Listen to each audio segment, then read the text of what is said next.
അതാ ആ യുവാവിനെ നോക്കും. മദ്യവും മയക്കുമരുന്നിന് അടിമപ്പെട്ട ആ യുവാവിനെ തന്റെ പിതാവ് ഒരു മുറിയിൽ അടച്ചിട്ടിരിക്കും.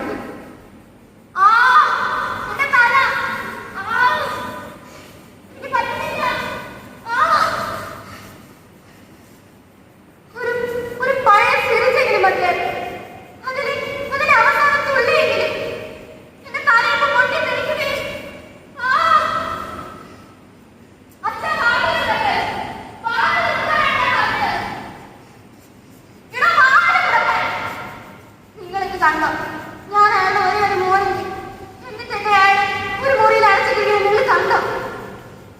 അയ്യോ, എന്റെ തല, എന്റെ കഴുത്ത്.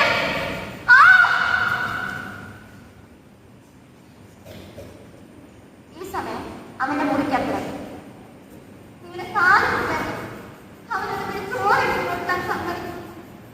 നീ എന്ത് പറഞ്ഞാൽ അതിനെ സമ്മതിക്കില്ല. പേടിച്ച നായാണ്. ചോറ് കൊടുക്കാൻ ചിന്ത നിന്നെ വരെ ചിലപ്പോൾ അവൻ തിരിച്ചറിഞ്ഞത് വരില്ല. ഇങ്ങനെ പറയും, ഞാൻ അവന്റെ അമ്മയല്ലേ. ഒരമ്മ മകനെ ഇത്രത്തോളം സ്നേഹിച്ച് കഷ്ടാക്കിയത് നീയാണ്. മറുനാട്ടിൽ കിടന്ന് കഷ്ടപ്പെട്ട് പണിയെടുക്കുമ്പോൾ എനിക്കൊരാഗ്രഹം ഉണ്ടായിരുന്നു. എന്റെ മോൻ പഠിച്ചു വലിയ ആളാണ്, നമ്മളെയൊക്കെ പൊന്നുപോലെ നോക്കുന്നത്. എന്നിട്ടിപ്പോ നിങ്ങൾ വിഷമിക്കാൻ എങ്ങനെ വിഷമിക്കാൻ? പ്ലസ് ടു വരെ എന്ത് നന്നായി പഠിച്ചതായിരുന്നു അവൻ. ആ കോളേജ്, ആ കൂട്ടുകെട്ട്, അതിൽ പെട്ടില്ലായിരുന്നെങ്കിൽ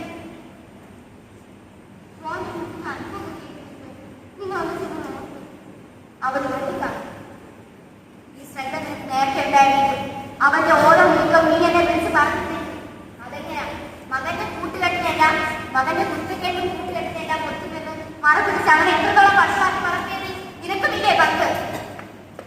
എനിക്ക് തെറ്റുപറ്റുന്നു. ഒരു മോനെ സ്നേഹിച്ച് വിശ്വസിച്ചു.